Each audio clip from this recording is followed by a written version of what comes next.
The following podcast has been brought to you by Banter Club.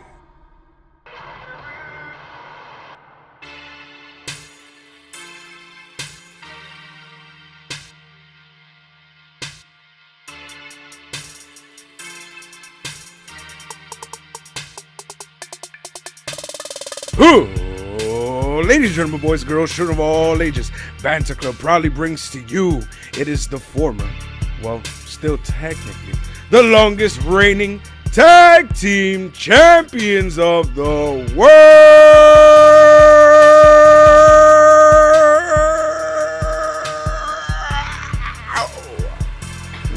Woo!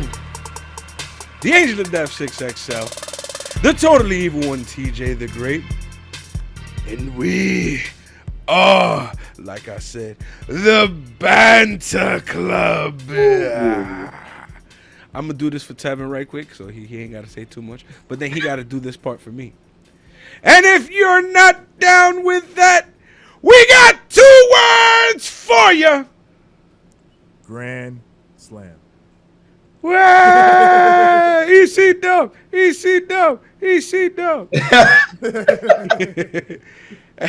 And joining us for the first time. Well, technically he joined us on another one, but that one was technically a Ramblemania thing combined. Anyways, on the Banter Club,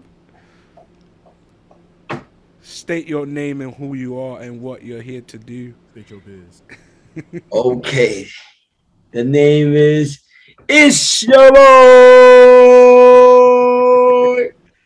It's your boy Jay Savage, former Ramblemania Tag Team Champion. And all I gotta say is Grand Slam, baby. That's all. Slam! Da, da, da, da, da, da. Let the boys be boys. All right. And last night, that's what we're here to talk about. That's the order of the day. AEW Dynamite Grand Slam from the Arthur Ashe Stadium in Queens, New York. Grand Slam from Arthur Ashe Stadium in Queens, New York. AEW. Yeah, we're kind of just going to shoot on this thing, like I said, because, you know, I want to go through the experience of being there and just talking about different things. The first thing, before the show started, I finally got to see one of the famed Tony Khan speeches in person. Yes. And get to take in his excitement. And, like, it's real, man. Like, Tony Khan, his love for AEW and the product and wrestling and the fans is real, and it's infectious. Like, me and Yoshi were talking, he's like an excited 8-year-old. Yo. But in the best way. Because he's just like, we're going to have a great show tonight, guys. He's stomping his foot down. We got John Moxley and Eddie Kingston. You know what I feel like it is? He's over here like, welcome to my thing. Yeah. Yo. I'm so excited that you're all here. I love that you guys all came. I can't wait to show you. I'm going to show you all the things that this is my thing. Come.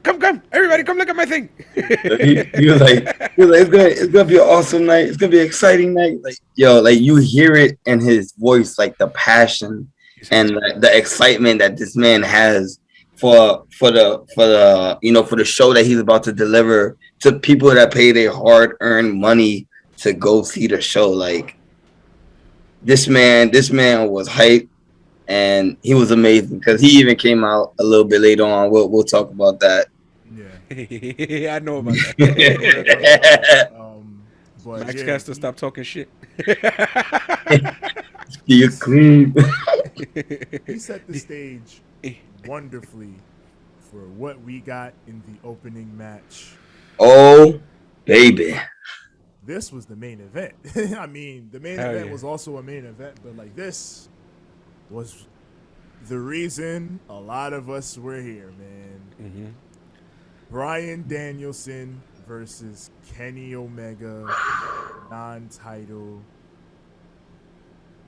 This was some next level surreal shit. Like, just to hear Danielson's music hit and realize what the fuck they're starting with this. And the pop, the crowd, the ovation, it's sustained.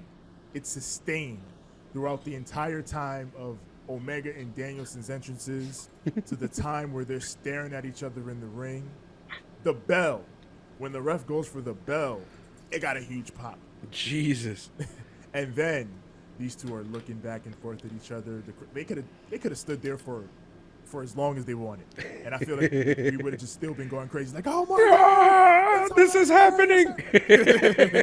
Losing your fucking mind. Okay, like go ahead, Tab. Go ahead. I was just gonna say the lockup, the pop for the lockup was insane. Yo, I heard y'all. just two people going, not even doing a kick or nothing, just Let's wrestle. Oh my God, they're wrestling. let me it's tell you happening. let me tell you what it looked like on the television side. Okay, my friend.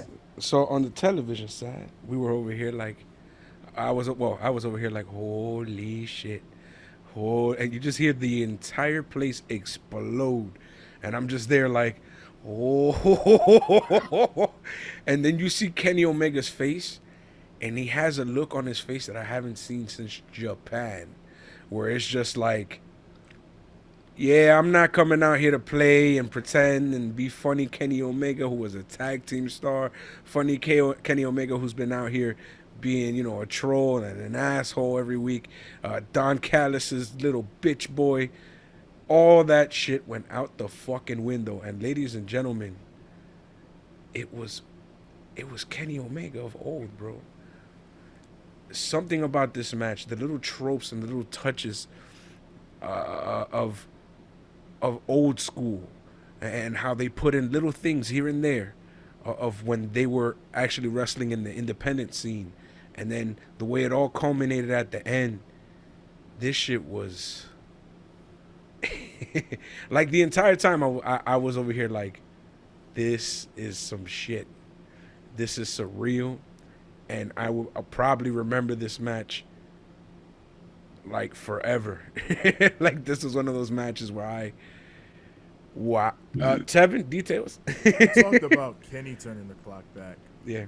I want to talk about Dragon turning the clock back. I saw a tweet from Voices of Wrestling that nailed it.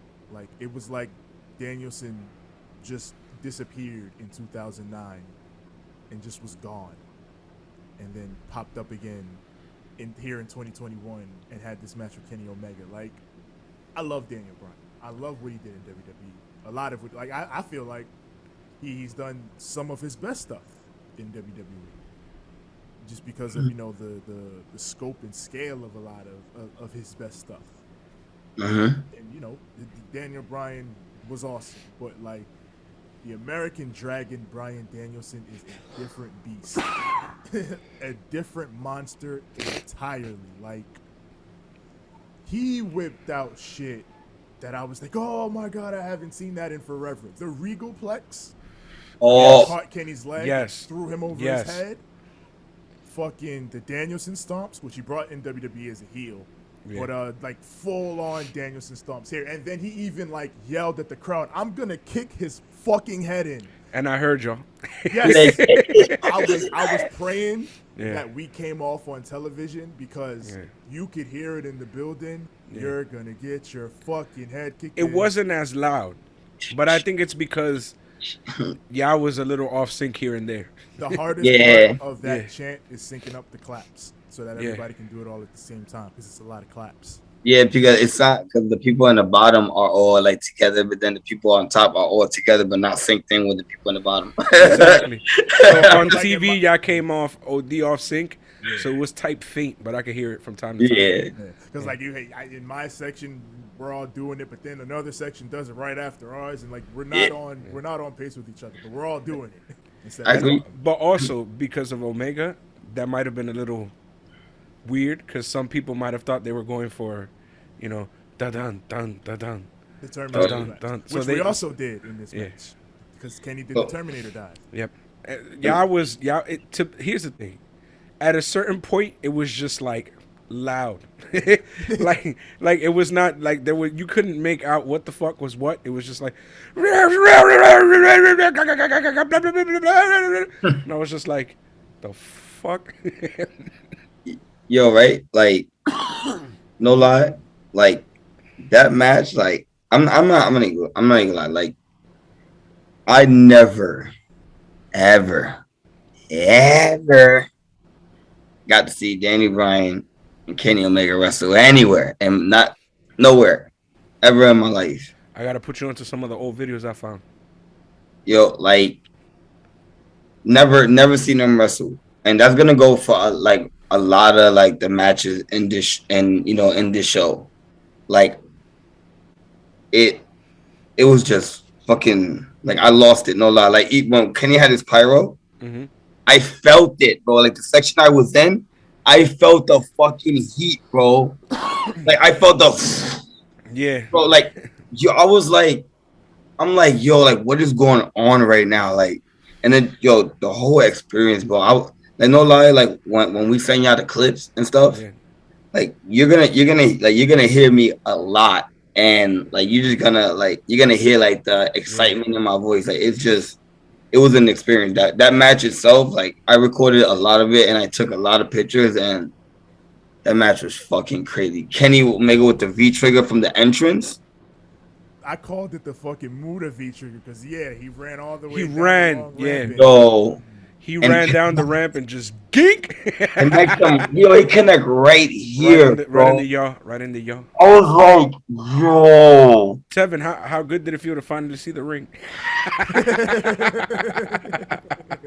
I saw where y'all was sitting at, and I'm like, damn, those are some good ass seats, actually. Oh, You can yeah, see and everything. You can see everything from where you were sitting, Yeah, and from where you guys were sitting too. You guys were more to the side though. Yeah, I was where the commentators were. Yeah, That's where I was at commentators and the one side of the entrance. yeah. But it was it really seems like there's not too many bad seats in that building. Like the site Oh, was yeah. really good. Cause yo, there was a guy I met on the in the line on the merch line, and he was saying like he had the back seat like behind the entrance, Yeah. right? So he kept on getting like everybody's like pyro. He was tight Oh, when he yeah. missed Cody. He was pissed off. He was like, cause yo, and no, like he was showing me because he went to a different AEW event and he had like the same seat, and he showed me like he was like, yo, I edit the video and I add the music in the video, and then he posted it on Twitter. I was like, yo, he was like, yo, sometimes it takes me weeks to upload everything because I'm editing it and everything. I was like, yo, that's crazy. Like I gotta look at my phone. My phone's dead right now, but I gotta look at my notes. I have his name and I have his IG. It was just I did it so fast, like because the connection was bad, so you couldn't really they can't add nobody on IG. But I'm gonna let you guys know so you guys can add him. But I'm gonna try to talk to him. He talks editing, so yeah. But I don't want to get off subject, but yeah. Yeah, but I mean, there was so much dope shit they did in this match that just, like we said, the Regalplex. Danielson whipped out the cattle mutilation, which, dude. Yo, That's one of me and Tev's like legendary moves. That move got a pop. Yeah.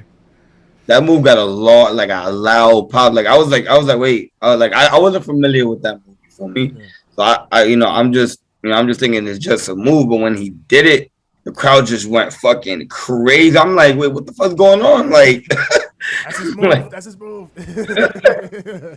like I didn't know what was going on, but I knew it was something, something special. You feel me? Something that people haven't seen in a very long time. Yeah. So yeah. It was a lot of that. The Snapdragon on the ramp before the V trigger on the ramp was crazy. Just shit like, and then Kenny trying to. I love when Kenny has to dig deep in the bag because he got a deep bag, man. The Ripcord V trigger, the Phoenix Splash. That's how when Kenny Omega does a Phoenix Splash, shit has gotten real. All right. Yeah. That means that. When he brings that out, that means that shit ain't working, and he's starting to run out of shit to do. He's getting desperate. So he's like, "Fuck, I need this right now." And still missed it. Yep, because it's the Bushi bag. When he digs into the Bushi bag, he gets emotional. Mhm. Oh, And yo, when you get emotional against the American Dragon, you're it's gonna a get your no fucking go. head kicked in. Yeah. Just man, like, and then as we all know by this point, it ends in a draw. Time limit draw. Oh, I have a clip where I think Daniel Bryan and Kenny are on the apron. I think it was like a little bit, like maybe like I want to say a few minutes before the match ends, and I yell in the video, "It's gonna end in a draw." Yo, literally, bro, it's in the video. Like when I send it to you guys, it's like it's legit in the video. I'm like, it's gonna end in a draw, and then and I think it was Kenny Omega. He did the what was it? Because Daniel Bryan landed like on his knee and his like and his hand like Mm-hmm. body. Oh yeah. I forgot what move it was, but Super Kenny Snapdragon, yeah. yeah, there you go. Yeah, he did that, and when he did that, before he did that, I'm like, yo, this match is gonna end in a tie. And then everybody like I think they announced like how many seconds it was. I think like 40 seconds, 45 seconds or something. Yeah. And you hear the crowd, like they were tight. It's crazy because like that 30 minutes went by so fast I didn't even realize we were 25 in when Justin Roberts announced it. Mm-hmm. And Like, I don't think I don't think at a moment I don't think they realized neither, like Daniel Bryan and Kenny, because Daniel Bryan was still trying to catch him in the yeah, like they didn't even realize they like because AEW has done a few draws at this point. Usually, Mhm. when two dudes realize, oh shit, we're running out of time, they just start going for their finishes and shit and like trying to hit big moves. Omega and Danielson was just so in the zone. They're just beating the shit out of each other, not even caring about what the fuck is going on. Like they don't hear us. They don't hear Justin Roberts. Yeah. It is those two and no one else in the world. they are linked. Yep. Did you see the picture that Daniel Bryan sent his wife after she sent him a kiss? After Oh, this yeah, I showed. he sent her a kiss like this, and then his whole chest is purple. Yo, I showed my mother-in-law, right? I was like, oh look, this is what happened last night. She was like, oh my god, Wrestling's fake though, right? yo, right, right, yeah, wrestling's fake though, so But wrestling's fake. I'm sorry. you know, That's what niggas want to say, but the truth is, fam, yeah, you it's won't even be able to see it's like this. Yes, it's scripted, but those chops are real. Those Yo, bumps are real.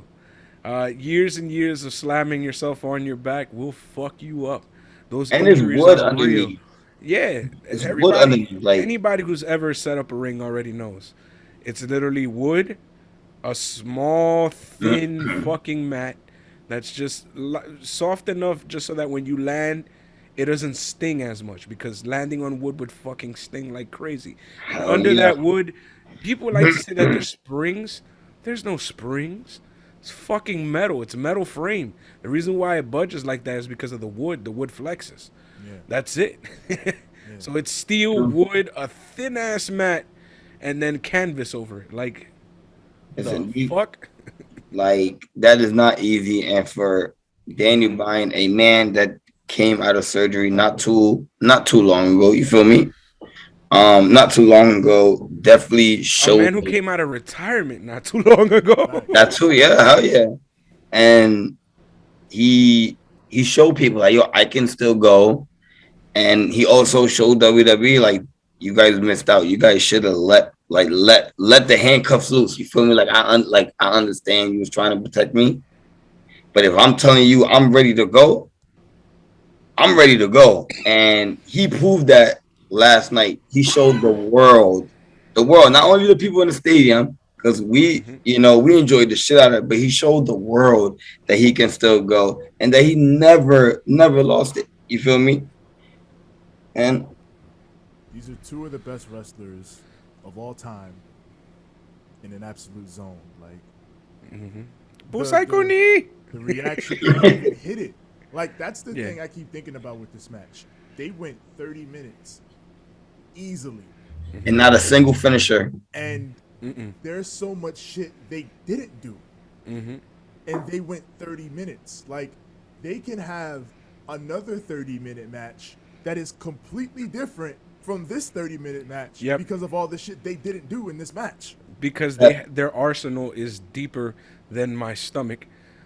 It's fucking ridiculous, bro. Like just think about how much shit Kenny himself didn't use, and how much shit fucking, like I said, Busaiku Ni, fucking. Do you imagine a Busaiku Ni versus V Trigger match? Yeah, like that'd be fucking crazy.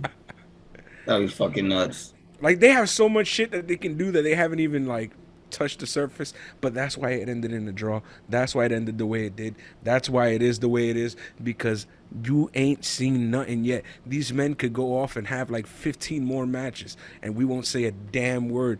Tony Khan knows that. So he went out there and said, I'm gonna give him a nice little draw so this shit ain't over yet. And every single thing that I just keep thinking of the way he set everything up.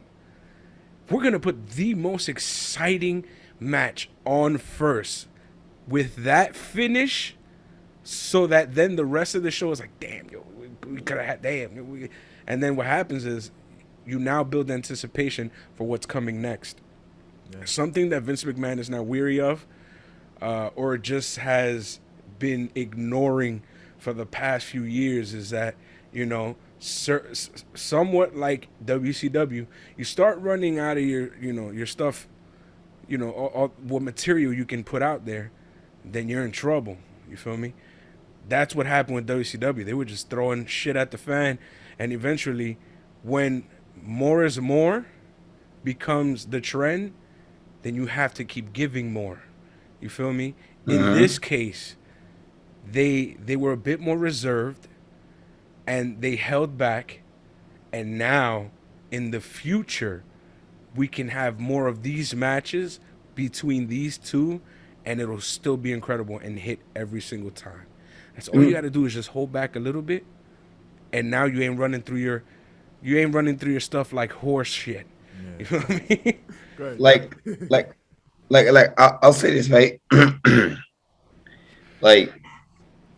This is gonna lead up, because honestly, I still have faith that the story between Kenny and Hangman Page and the AEW Championship is not dead yet. Absolutely not.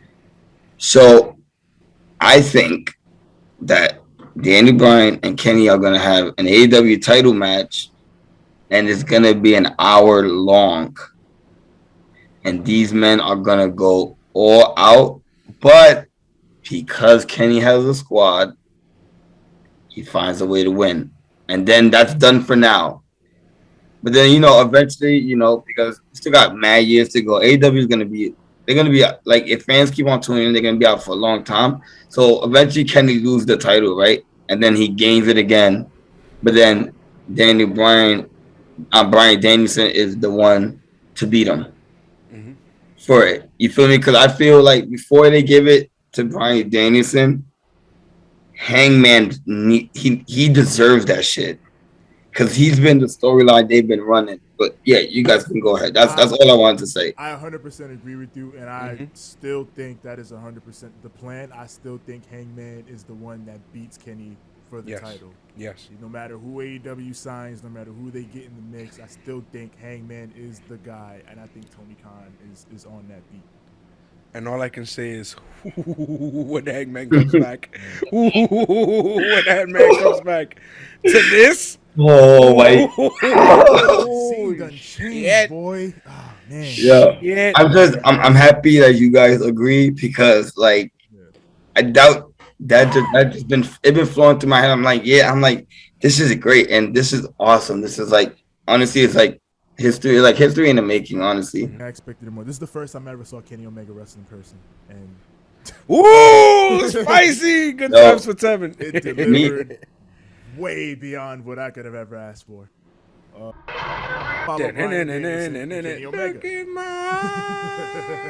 do you see? You give CM Punk a microphone. It's Phillip Brooks on my TV. Hell yeah!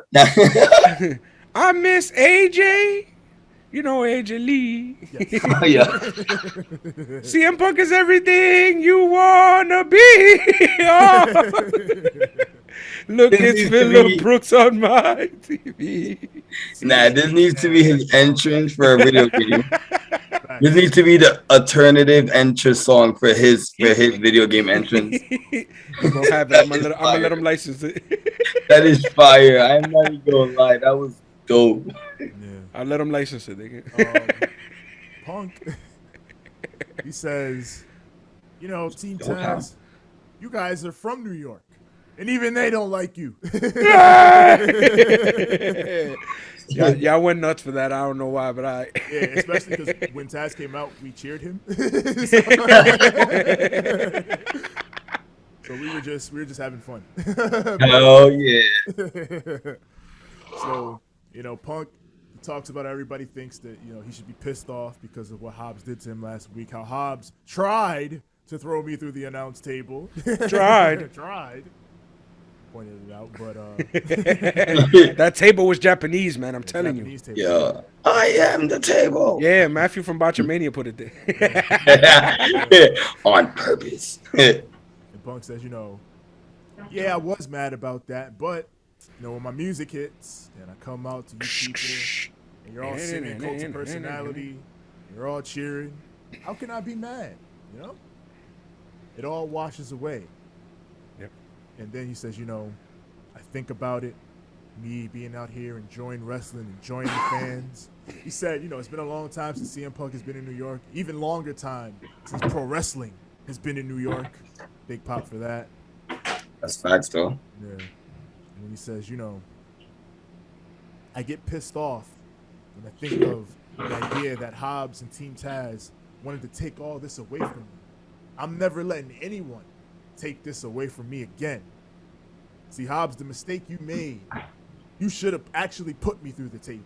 You should have finished me off. You left me alive, and it's not my job to educate you on the legend of CM Punk. It's not my job to wake you up. It's my job to tuck your ass in.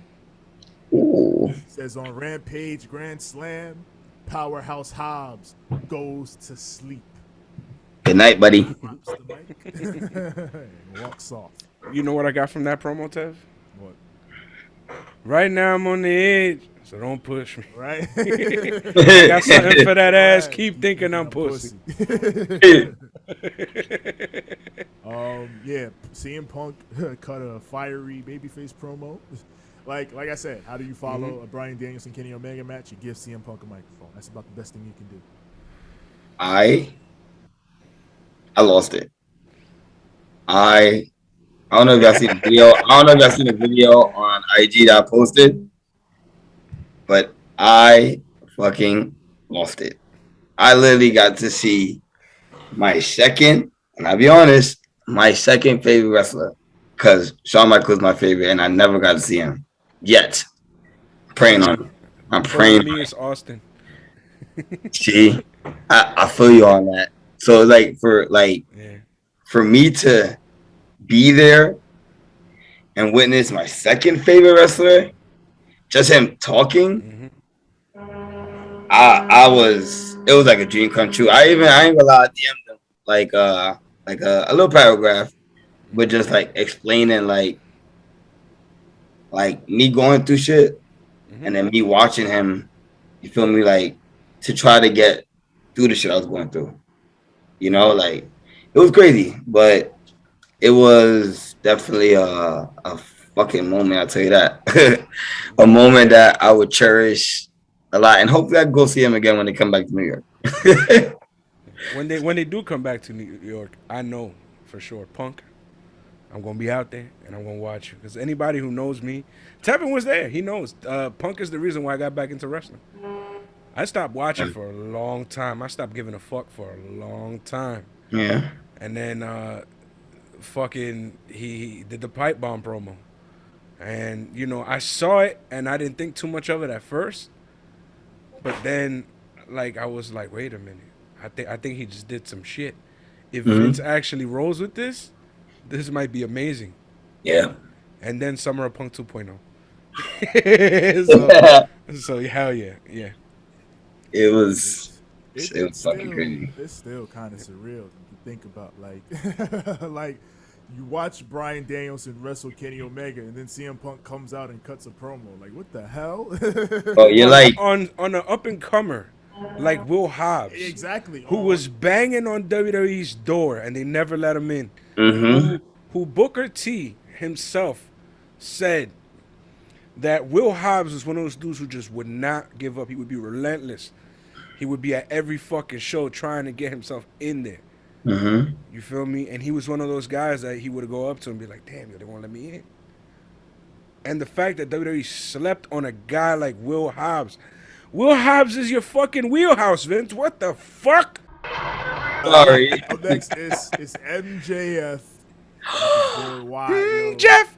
Bop, bop, Jeff. Versus Bop, Jeff. Brian Pillman Jr. with Julia. Julia. She's back. And don't forget, MJF is wearing Mets colors. Mm-hmm. See how you like the greatest heel, but then you over here doing some babyface shit like wearing home team colors. So before we start, most of the Yankee fans in there, I'm pretty sure. Damn! Look, before we start with MJF, we must talk about his savage ass parents because his parents were outside with fans with a sign saying that they hate their son too. And they know that he sucks and that they're sorry. And then MJF goes on Twitter and tells his mom to fuck off. Fuck off, mom. So, yeah. See, that's why, he can't be Dominican. Because if it was my mom, bro, my mom would spicy the shit out that motherfucker. My mom would show up with a broom to my fucking doorstep in her little flip-flops and her bata. She's running on the match. Just come in like, yo, hijo de tu maldita, fui yo que te parí, mamá huevo. Everybody knows my little angry mom. And my mom is like this tall. But she's such an angry little motherfucker that she'll grab anything and crack you with it, son. My mom is a little savage, bro. She'll fucking... I remember when she got an ashtray once, a thick glass one of the ones that... You know what I'm talking about? The ones that look like they're bulletproof almost. She threw one of them shits at me once. She cracked a whole broomstick on my back once. That shit was insane, bro. She had half a fucking broom for like a week. Pendo sticks your shit. Pillman, I thought Pillman got good babyface spots in this match, and he was going for Eric Pillman, which they call Eric Pillman on commentary because they haven't been calling it. I don't remember. Yeah, y'all motherfuckers. I didn't hear shit for like the whole beginning of the show except for. Like, first 30 minutes, the crowd did not stop making noise. It was actually fucking insane. Like it was the loudest sustained fucking throughout 30 minutes I think I've ever heard or been a part of. It was like when CM Punk came out, motherfuckers are so loud that you can hear them putting the volume up on his mic. Like you can hear the volume gradually go up a bit. Well, at least on my TV. I don't know if y'all had that on your TV. Whoever was watching on TV. Yeah. Whoever. But MJF gets salt of the earth, the Fujiwara Pillman tap. So I guess this was a good little show for what Brian Pillman will be as a young up-and-coming babyface. But MJF is the guy right now in terms of singles. So Let me just say this, right? And because, like I said, for Hangman and who was it? Hangman and Bryan Danielson, MJF is on a fucking roll. MJF, he's another one, but he needs to go for it when it's a face. Yeah. But so I feel like because they got other people lined up for the AEW title right now, I'm tired of people like saying mid card. I don't feel like any of these titles for AEW are mid card titles. The TNT title does not feel like a mid card title. Yo, like, and I see it online. They're like, oh, mid card Miro or mid card Adam Cole. They can at the least they can call the TNT title is a workhorse championship. That's all they can call it, because it is the one that you see weekly being defended versus the world title instead. And the fact that, and the way that they do it, where they keep it fresh every time, like that title was nowhere near a mid card title. So back to what I was saying to MJF, it's like, because they have people lined up for the AEW title, I feel that MJF is on such a roll that he should go when Miro loses it to whoever is the face champion. Because I feel with him with the TNT championship, bro, because you just built MJF like that. You feel me? He won the diamond. He won the AEW diamond ring. That diamond ring. So he won that already. Right? With that, you build him up. Now you put him in a TNT. Right? You put him in that. He wins that eventually. And after that, after he loses it, if you still have other people lined up, you build them up to tag team with Warlow. If that lasts, or whoever he ends up building a bond with, you know. Yeah. And then eventually, in the long run, you have MJF as AEW champion, because he's right now, he is, I'm not gonna say the top, but he is definitely one of the top heels in AEW. And he's gonna be like that for a while. I honestly think we talked earlier about that we still think Hangman is the guy who beats Kenny for the title. Mm-hmm. I could easily see MJF being the guy who beats Hangman for the title. Yes. I could easily see Yes. that. Yes. Yeah. Mm-hmm. And everybody's gonna get salty and hate him. Yes. Everybody. Like, imagine our beloved Cowboy finally made it to the top of the mountain, and he's running, and then Jeff just pops up. Yeah, this motherfucker, not this nigga again. Goddamn, somebody fire this motherfucker. I'm gonna shoot this man. And then that's where his nickname goes in, the salt of the earth. Yo, hey, listen, Swin, let me ask you a question. Go ahead.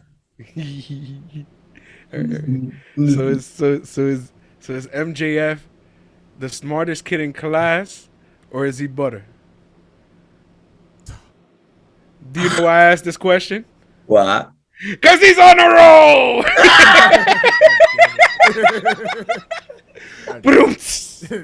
Yo, you gotta love that man, yo. Like you gotta love to hate him, because a lot of this shit that he says, even though it's fucked up, it's true. Best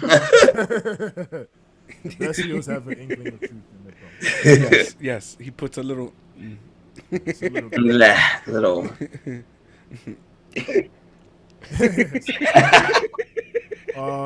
But after this, we got Marvez with Jericho and Jake Hager.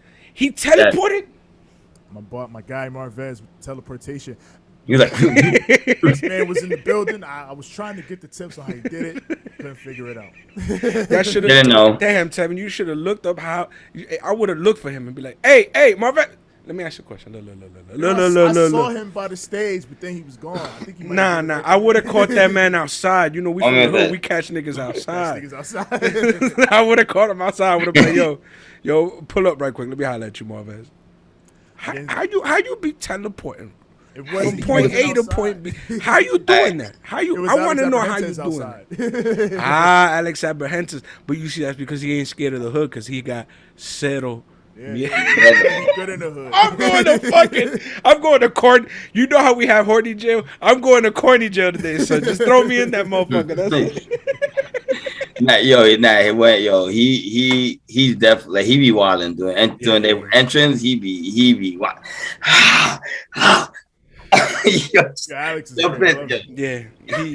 I be calling him super annoying with that shit though. I be looking at him. Come on now, you still.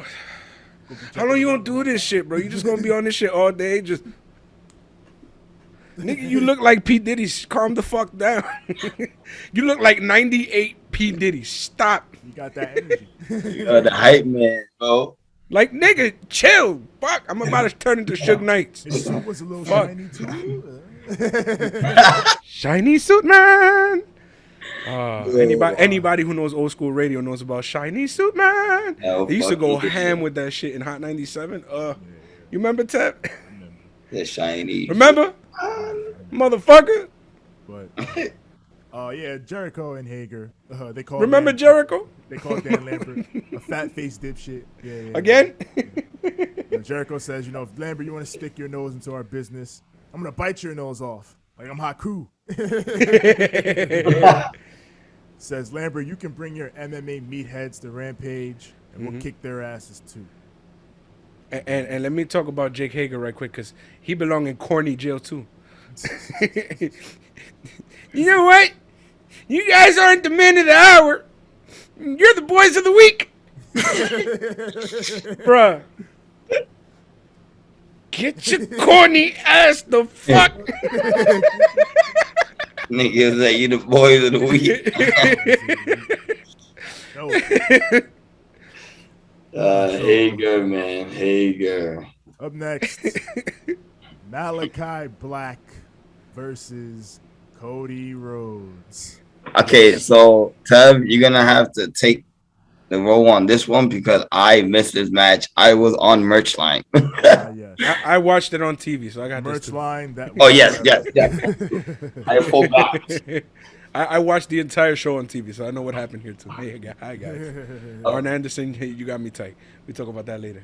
So yeah, this was a weird situation, man, because like a lot of Cody matches turn out being sometimes. But so I want to know 6.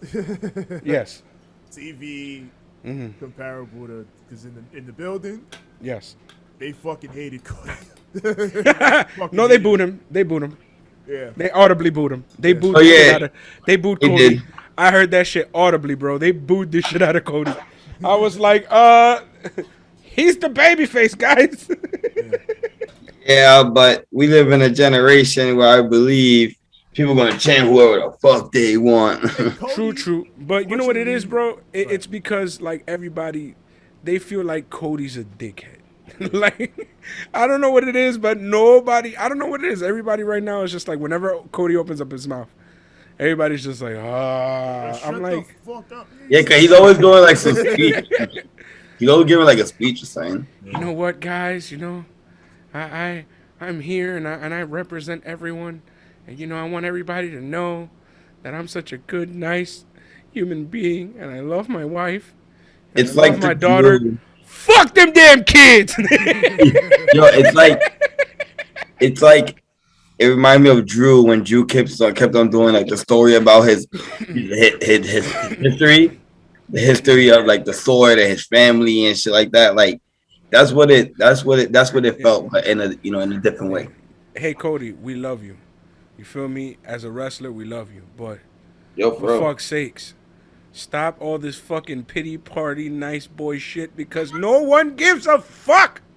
Just talk your shit, whoop some ass, be Cody Rhodes from the indie, motherfucker. Be Cody. Real. You're changing, what and the we fuck don't. are you like? If you be a heel, this shit ain't working for you.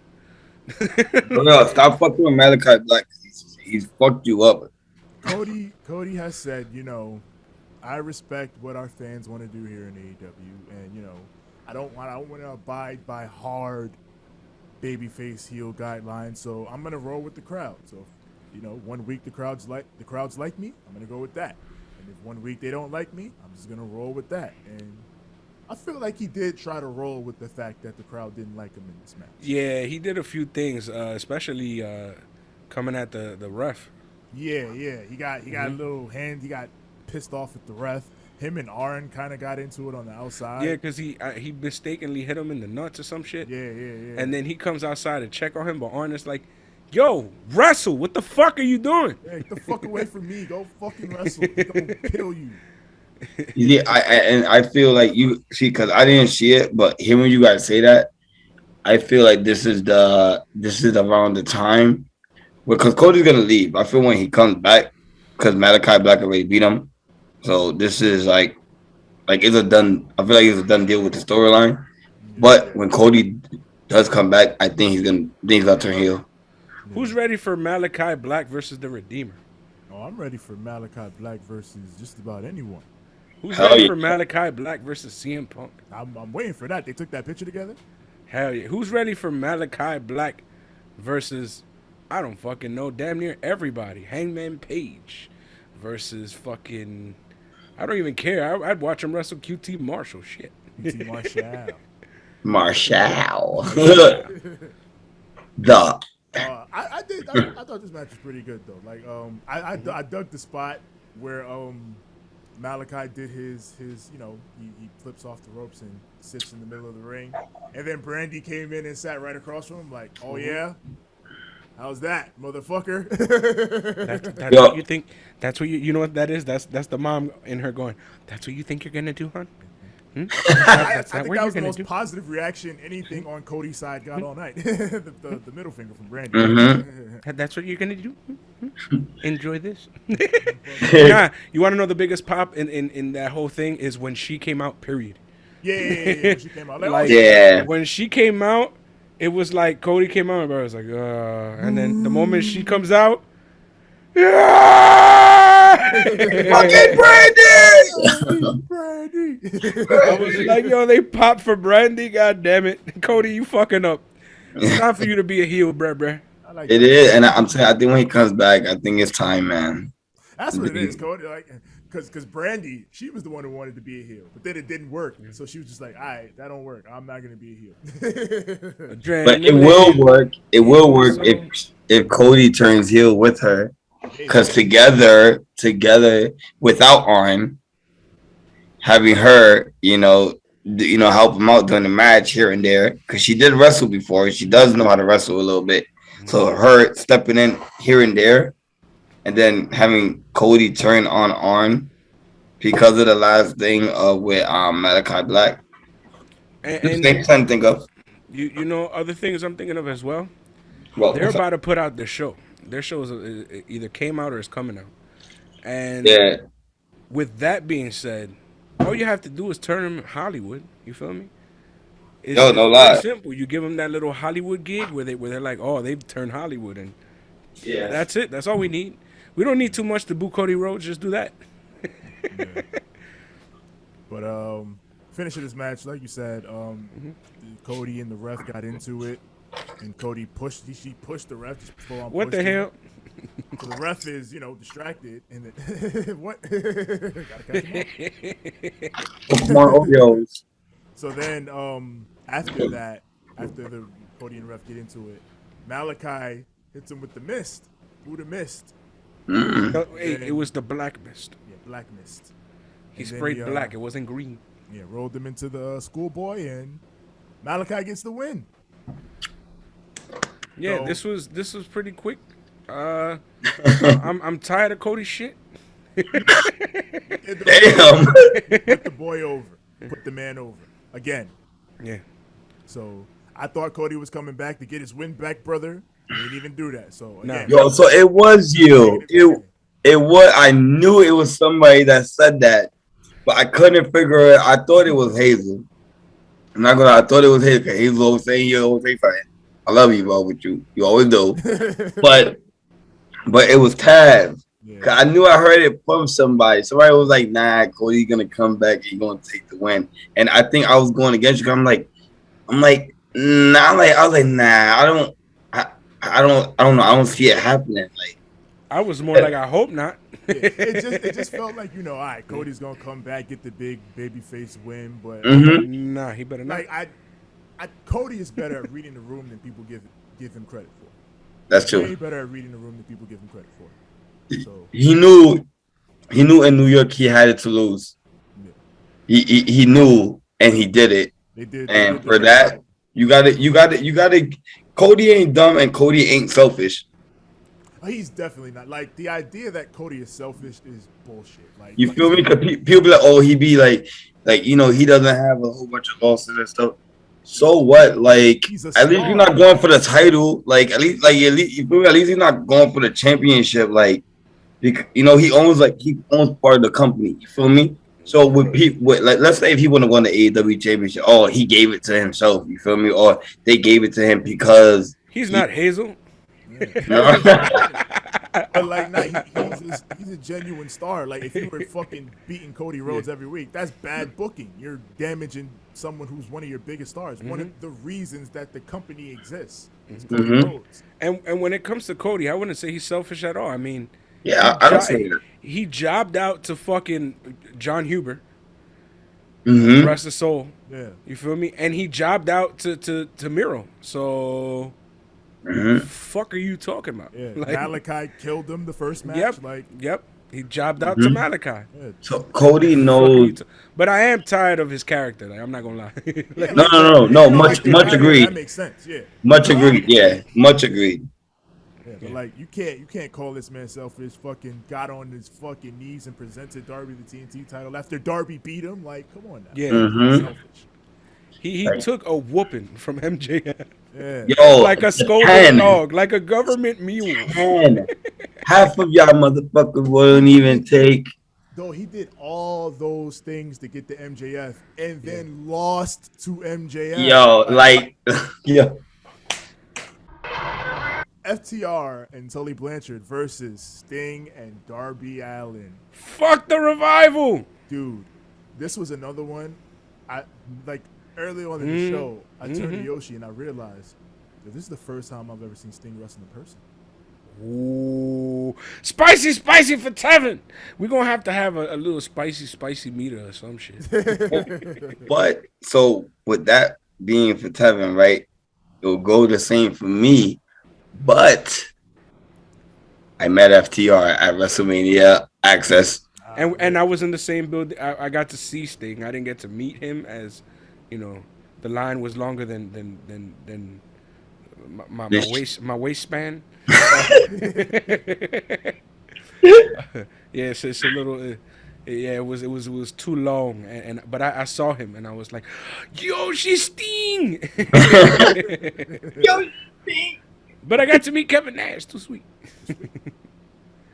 Yeah, like just to think, like fucking Sting. We've been watching since we were kids. NWO '97 dropping from the rafters, and this is the first time I've actually got to see him do his thing in person. Like, it's Steve. FTR had on NWO gear, which I thought was fucking genius. Their next figure need to be with that attire. That's all I'm saying. That shit has to be. It's gonna be a ringside collectible. Exclusive, an exclusive one. Yeah. I thought that was because we're in the era of NWO cosplay. So hell yeah, that's the new day. But like, if anybody has a reason to be wearing NWO shit, it would be motherfuckers that are wrestling Sting, the NWO's mortal enemy. Steve. Yeah. And they unlocked Steve last week, so the beef is real. He's mad. Yeah. He even wore new face paint. Yeah, he got on new face paint. Like, that motherfuckers brought out Steve. He came out looking like fucking Impact Sting. Impact. It was like Impact's thing, but also like the way like smudged in, like the makeup was smudged in, like how Darby Allin has his makeup smudged, like how it was, and it had a little red too. I seen a little red right here. Yeah, like, that's from TNA. He used to do that in Impact. Joker, right? Or no, that before the Joker Sting when he had the championship. When he decided to reinvent himself again, quote unquote. Yeah. And then he came out with the red attire. With the there you go. Face paint and the little cracks of red here and there. Yeah. He had hints of that. Then he had a few hints of I don't know, man, because he went crazy and his fucking hair was even painted in a bit. He was like, Mom! He was some like scary old man. I was like, this nigga looking like a psychopath, man. No lie, bro. Like when you seen their face when they came in, these boys, these guys were about business. These men, like they were about business. Like you seen in Darby, like before, like when they met each other, like on top, like at the entrance, you see Darby Allin was ready to walk, and Sting was like, he tried to give him a knuckle, and Darby Allin looked back, and he was like, oh. And then he kept on walking, like, but Darby was already like locked in, like, yo, I'm ready right now, like a pit bull, son. Yo, This match was fucking crazy. Sting did some crazy shit. I'm not even gonna lie. Hell yeah. He top rope, like what? At your age, you're throwing yourself from the top rope Sting was crossbody. fucking wild. Is Sting's AEW run his best post WCW run? Because I think Impact was. I'm sorry. Impact, he did a lot of dope shit on Impact. I can't lie. Yeah. He Silly did. shit on Impact too. He did a lot of dope shit on Impact. Like, and he was on that thing for a long time. So like, he's only been in AEW for like close to a year now. So there's still time. But like, just in terms of what he's done so far in AEW, I feel like he hasn't missed. Yo, He nah. fucking missed. He had a cinematic match, which was amazing. The regular tag was amazing. Mm-hmm. Men of the Year. Mm-hmm. Then they have against Team Taz. Remember the match against Team Taz? Cinematic. That's the cinematic. Oh yeah. Come on, Jay, get together. But and now we got fucking here this one, the 2.0 shit. Yeah. Where you fucking no sold the table spot. That shit was amazing. Yeah, he was like, hey! I was like, oh, he's not good right now. He gonna kick some ass. Yo, he about to fuck them up. And then this match, FTR, less said about FTR. We already know they're fucking amazing. Yeah. And did exactly what they needed to do in putting these guys over. But you gotta say this, like, when it's a real saying that, you know, like when you work with people that are good, you end up looking good. You feel me? And you know, it takes both sides to make a real good match. And they really did it with a person that is probably twice their age. Yes. It's Sting! Feel me? And made him still look like he was young. Yep. Go ahead, sis. You go ahead. I was gonna say that I love the fact that there was a moment there where Sting was in there dolo, holding God, and then like eventually the numbers game like caught up, and you could see him, and it was amazing that he was putting over this young talent, and these two guys were like in there. If it was Goldberg and WWE, they would have had that motherfucker beat the shit out of both these niggas, but because this is AEW. It was beautiful. They incorporated that Sting is damn near superhuman, but eventually the numbers game will still catch up. It's that little hint of reality that I tend to like in my wrestling, and it's something that worked out for me that I really didn't even think they were gonna do something like that. You know, Sting is a dope cat, and the fact that he's like 95 years old and still moving around like he's 30 something is incredible. Like, Sting, keep doing your shit. I don't know what your health regimen is, but you looking clean. He fucking did a diving crossbody off the top. I was like, man, what you been eating? What you been doing? I need the regimen. Let me know, bro. Like, we got Robotic 6 coming too. Oh yeah, I'm getting robotic. No, Mr. Robotnik. See, this happens when the internet is trash. We work through it. We'll work with this shit. It happens. Yeah, this bad boy. I love the finish to this.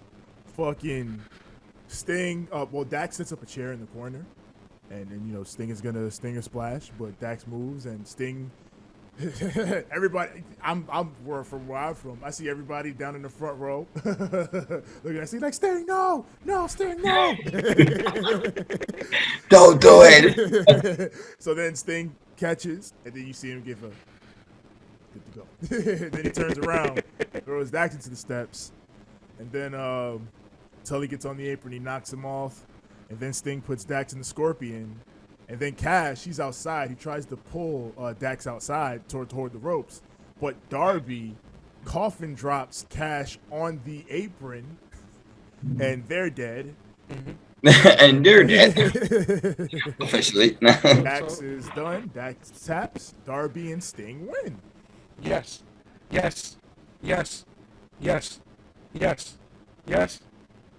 Again, dude, just Sting has not missed. Steve Borden over here going hand. Okay, so main event. AEW Women's World Championship. Ruby Soho versus Dr. Britt Baker, DMD, deafening in the building. The DMD. But Tevin, did you even? Deafening. Tevin, did you even? Ruby, Soho. Yes, we did. As soon as they Yeah. The crowd definitely did that. Yes. Gotcha. Destination. That Crowd was singing. Ruby Soho. Like that's true, but when Britt Baker came out, it like the crowd went crazy for sure. I heard it. Like yo, like AEW Women's Champion, Dr. Britt Baker, D. I was like, oh, I got to experience that shit live. Like that shit was just crazy. Can I ask you a question? Was it just the lighting, or did Britt Baker like paint the top of her head reddish? She might have. She might have had red highlights in her hair, maybe. Because I saw some red highlights in her hair, and I was like, "Oh, you over here trying to talk about that one time that you bled?" I see what you're doing there, ma. Listen, man, Britt, she and her boyfriend, but just in terms of right now, she was crazy over. Yeah, like certified hustlers. Yeah. You know what I like about her and Adam is that they got catchphrases that they created themselves that no matter where they at, people know it and people say it with so much fucking energy. Can we talk about how Ruby Soho had a whole DMX ass outfit? Yo, it was a baggy jean jacket with the you know with the jeans all ripped up and shit and looking all hood and shit. She's like, "Oh, I'm in New York.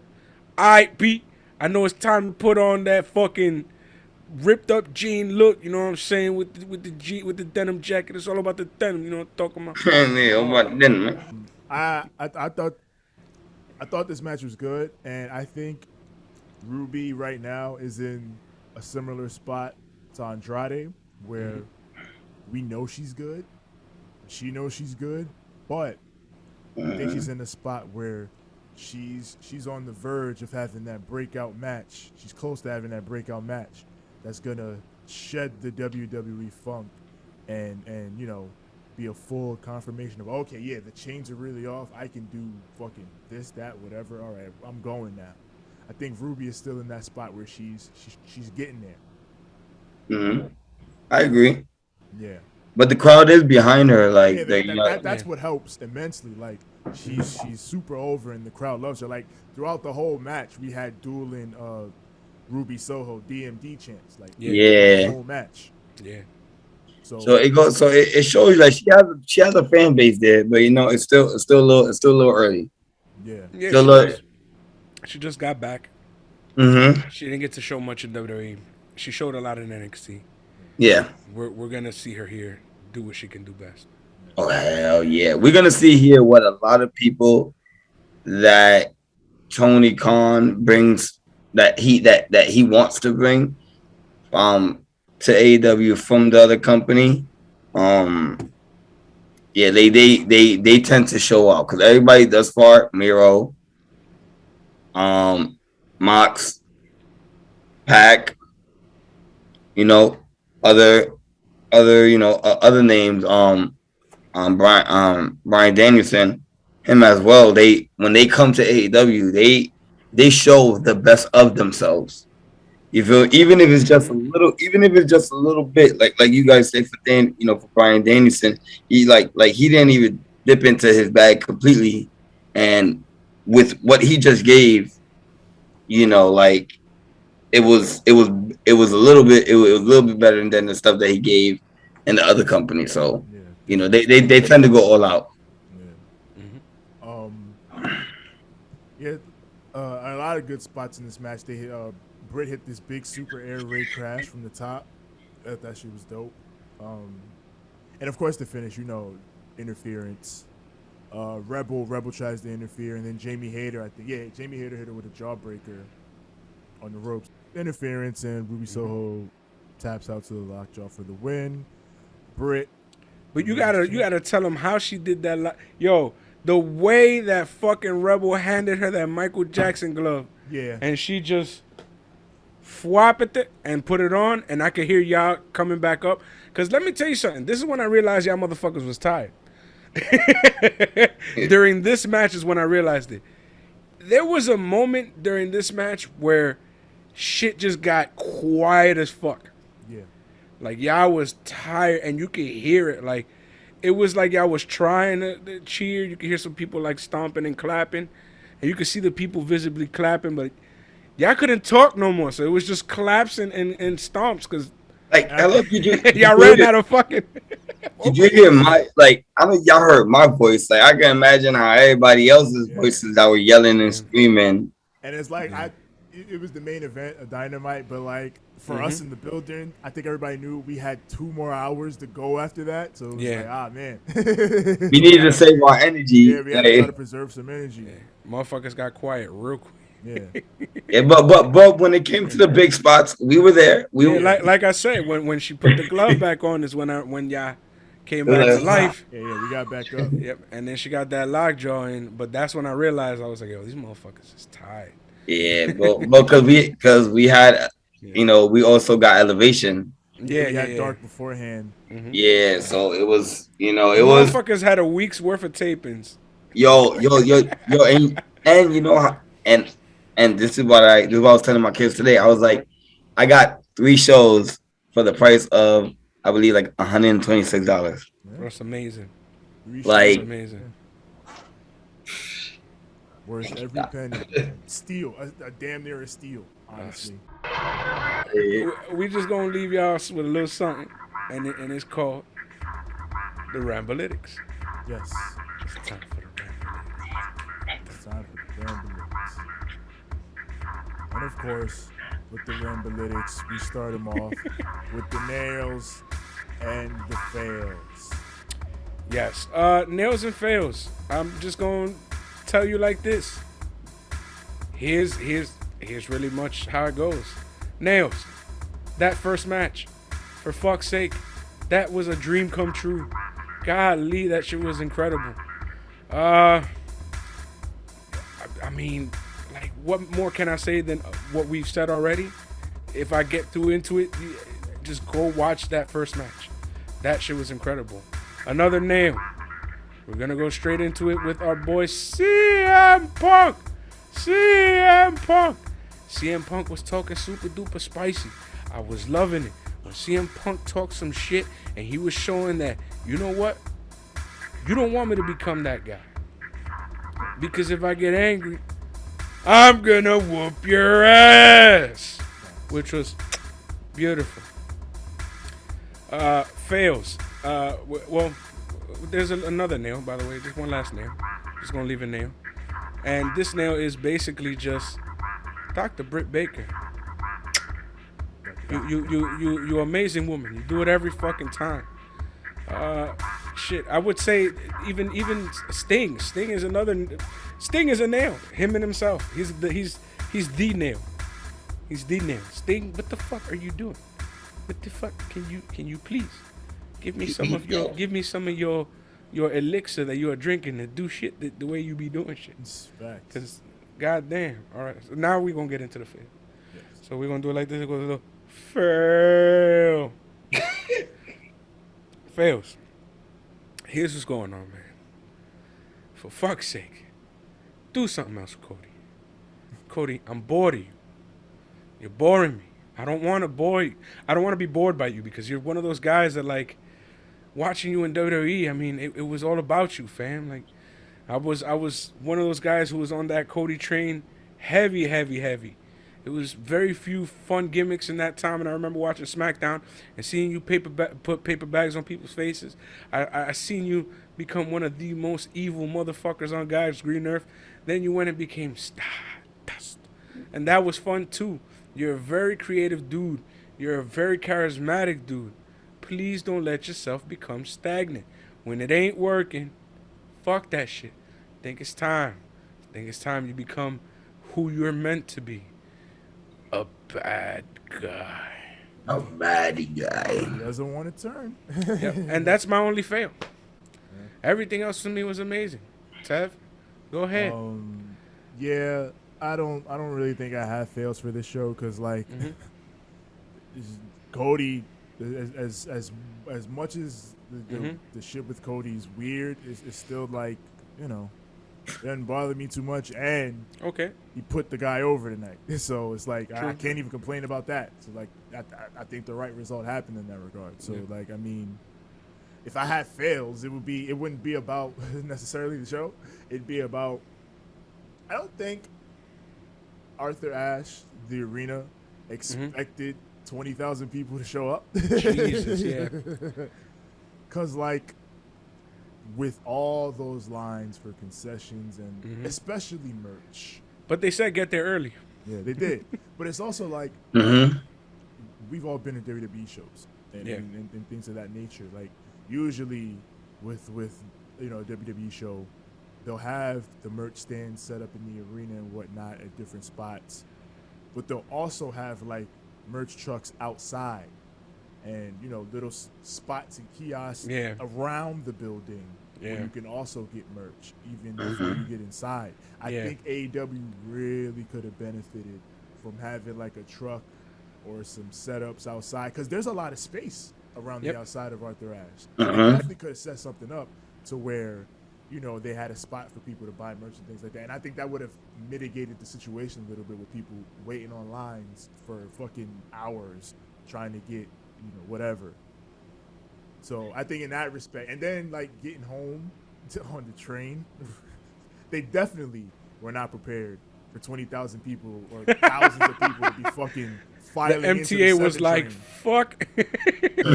They only had fucking 1 7 train coming every 20 minutes, and then the 7 trains weren't even going into Manhattan. Oh. We had to transfer like 3 times. Nah. So that's crazy. I would have just taken a whip. At that point, I'm taking a whip. I mean, you got to have whip money at that point. Tony Khan said he does want to do this every year, so he does this next year. I think they got to be more prepared for that type of situation, for a packed house of people coming in and people going home and situations like that. Yep, and next year I'm in that bitch. Just know that. Oh, absolutely. But and as far as nails go, like, listen, man, Danielson Omega was everything he could ask for and more. Beautiful. Main events in, like, actual main events in last match with the women, I think was a good call, especially because, like, it's like we talked about before in terms of, like, the representation and the diversity and all that. Like, when once it was normal that this was the main event, it was completely normal. It wasn't even a big deal. Like, oh my God, women's main event. It was like, no, it's Britt Baker and Ruby Soho. Of course, it's the main event. Why not? Hell yeah. It's the women's championship. That's where you want to get to. That's the point you want to get to when we have these discussions. Of course, that's the main event. That a match like that belongs in the main event. And that's how it was for that. So that's absolutely a nail. Yep. And FTR versus Darby and Sting. What the hell? Sting has found the elixir of the gods. Yes, Sting has found the elixir of the gods. FTR is one of the great tag teams of this generation. Like, they're killing shit, man. Just killing shit. And I thought that match was awesome. And just the experience in general. Just being there at that show. I've been to shows of all levels. I've been to indie shows in high school. I've been to WWE house shows. I've been to every level of WWE house shows, TV, pay-per-view, WrestleMania. I've been to every type of each of those types of shows. And like the environment and atmosphere, it varies a little bit between each one. Like, but this was special. This was different. This was WrestleMania-esque in terms of how it felt being in that building. Like, this felt historic, and in terms of just like the fan layout, it felt like you were among your people. If you're a big wrestling fan, like sometimes if you go to a WWE house show or like a regular Raw or SmackDown, you'll get a lot of big wrestling fans, but a lot of times you'll end up with like families or people who are just coming out to see what's going on with friends or stuff like that. Like, you're not always gonna get the hardcore of hardcores. That group mainly shows up for like the WrestleManias or the big time pay-per-views or TV when the product is hot. Yeah. But like, this felt like one of those situations where all wrestling fans come together and converge on one big spot and make history in this building. And, you know, for that alone, the show, the experience, everything Tony Khan was able to put together here is a nail. Like, he did it. You go. Twin nails and fails? No fails. Mm-hmm. I enjoyed the shit out of this show. Like I said, a lot of these people, it was my first time experiencing it live. So to me, that is no fail. And a funny little fact. You know that there's a fail, and that fail is that goddamn line. Well, no, yeah, actually, yeah, you're right. Wait, is that the line or the light? Line. Oh, line. Okay, so actually, there's two, but I'm gonna mention this one thing because and I should have did this in the beginning, but I want to thank Maverick and Gustavo for coming to the show. You feel me? Like that was definitely that was very cool. Like, these are two people that I work with and I do call friends. They always get at me because I always call them coworkers, and they're like, "Yo, we're not your coworkers, we're your friends." so I'm gonna acknowledge them. You feel me? They are my friends. And this was one of them. This was Gustavo's first time going to any wrestling show. So the fact that he got to experience for a first timer. What a first show! Yo, you feel me? Like that. That was crazy. And we was laughing because we're looking around, right? We're looking around in the stadium, like with our phones and stuff. We only see, at the moment, one kid, right? Mind you, we're looking at everybody that's around us, like even like up at one kid. Guess where he was at? Where? Right in front of me. and so we're trying to watch your mouth and shit like that. The dad was like, he's like, listen, he's like, this is his birthday gift. He's like, he can do whatever he wants. He's like, and the kid was like, yeah, my birthday was yesterday. He's like, kid, listen, he's like, you're here, and he's like, I was cursing, bro, like, and the kid looking at me like, I'm like, like in my head, I'm like, I'm sorry, but you don't know what you came here to. Like, there were a couple kids in my section, and I let that "you're gonna get your fucking head kicked in" chant. Fuck that! At the top of my lungs, you're gonna get your fucking head kicked. Yeah, I mean, that kid was like, "What the hell is going on?" He chanted it too. Oh. He chanted it too. Yeah, like, you just hear a light flash. Yeah, they get your fucking head kicked, and I'm like, yeah. He's gonna grow up to be somebody now. Yeah, but that was just funny to us because we was like, they're looking around. We're searching for kids like now. Now at this point, we're searching for kids. Wow, like I forgot, like it was like in a intermission, like a match has just finished.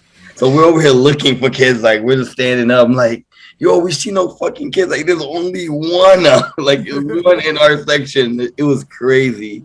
So to make it quick, the fail, there's two of them, was the line, but not the line for merch, because merch for me, it went pretty fast. Like I was on the line for like 15, maybe a little bit less, honestly. But it was for the beers. Yo, no. The beers, yeah, the beers that was ridiculous. Like, and I agree with Tev. Yeah. Arthur Ashe Stadium was not prepared for this many people when it comes to beverages and you know, like merch, because the merch line in the beginning, because when I was going, like because I didn't get to AEW until like it was like I think it was like the last match on Dark Elevation, and that's when I got there. So it was like even at that moment the lines were fucking crazy for merch, and I was gonna go then, but I'm like you know what now I'm like maybe it'll settle down a little bit, and the line was still long when I went because I went during the MJF and Brian Pillman match, but I went like towards like a little bit towards the middle. And I went and the line moved pretty fast because like I only missed the Cody match, but it was like I only got to see like the very very end of it, like, and then I made it. That's when I made it for the Sting and Darby. And then it was that line. For me, it was a line to go outside because, though, like I said, those lines didn't really give me a hard time. But line to go outside, I lost Maverick. Let's just say that I lost Maverick and his wife. Okay, Damn. like that's how crazy it was, and like I even lost Gustavo for a minute. And mind you, he's tall. Yeah. You feel me? So he lost us. We lost Maverick and his wife, and then we lost Gusto. And then Gusto ended up finding. So yeah, the line to leave was definitely wild. Yeah, getting out was yeah. And then for me, I don't like it was a fail, but it didn't bother me too much. But it was a lighting situation. It was like one light bulb, like in our section that was just mad bright. And when it was white, it was bright as hell. So it was like I'm like trying to See, this is what Tevin. You see, this is why I always bring shades. it makes sense now. Yeah.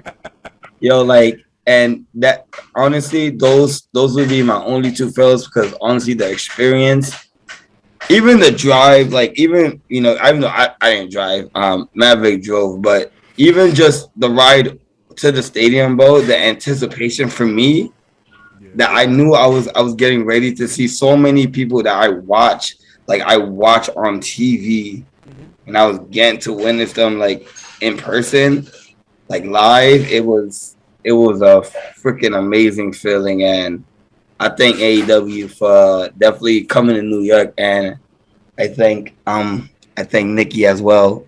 She purchased the tickets. So I gotta thank her for that. Because honestly, like I said to her yesterday, like if it wasn't for her, I wouldn't be able to go to WrestleMania. I wouldn't have been able to experience that. I wouldn't have been able to go to NXT. I wouldn't have been able to even go to AEW. You feel me?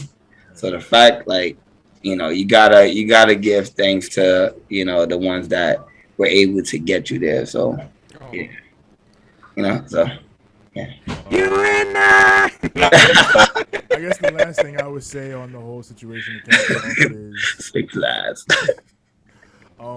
If you're on the fence about AEW, if you're not sure, take your ass to the show. Oh yeah, save money and go. Go. It will change your mind, I promise you. I loved AEW going in, and I can't wait to go back. Like, yo, for real. Like, and just so people know, for people that watch this, they are coming back to New York. They are coming back. yep, So Long Island, December. Oh, so it's Long Island? Yeah. Okay. So babe, that's where they go. That's where they're gonna be at, babe. Long Island. Strong Island. That's where they're gonna be at. Okay, cause I was trying. They're not at Arthur Ashe, man, because that walk to the parking Yeah. was like 1,000 miles. And I was fucking over it. The parking was mad deep from the. That's Nikki Savage, y'all. So, Tev, tell these beautiful people out there on the tour of the U where else to find us. Yeah, you already know where to find us. Find us on Instagram at Ramblemania Show and at Banter Podcast. Mm-hmm. Find us on Twitter at Ramblemania, Facebook.com/Ramblemania Show. Also find our group there, Ramblemania Show's Banter Club, where we and the other podcasts and wrestlers that we associate with post all our goings on and all that is going down. There's a lot of people there that was at Arthur Ashe yesterday. So yeah, a lot of people. Oh, yeah, social a lot. out there. So shout out to everybody that was out there. But yeah, beyond that, our audio everywhere audio is found: Apple Podcasts, Google Podcasts, Spotify, Stitcher, Anchor, TuneIn, Overcast. Everywhere your podcasts are found, just search Ramblemania Show or Banter Club. And the visuals are right here on YouTube. Go come here, search Ramblemania Show or Banter Club. When you get here, like the videos, click subscribe, and click the bell so that when you get new content, it goes straight to you. Yeah. As for me, Straight personally, to you. find me on Instagram at TJ the Great One. That's TJ the GR, the number 8, the number 1. And find me on Twitter at TJ the Great. That's TJ the GR, the number 8. It's as simple as that. You want to go? TJ the Great. You can find me on Instagram at the number 6, the letter X, the letter L. That is at 6XL. You can find me on Twitter at SIIXX. Ain't I great? That is at SIIXX. You all ready? Let's go. You can find me at Savage Pro Wrestle Podcast. Savage Pro Wrestle Podcast. That's two A's on Savage. And it's your boy. Well, with all that being said,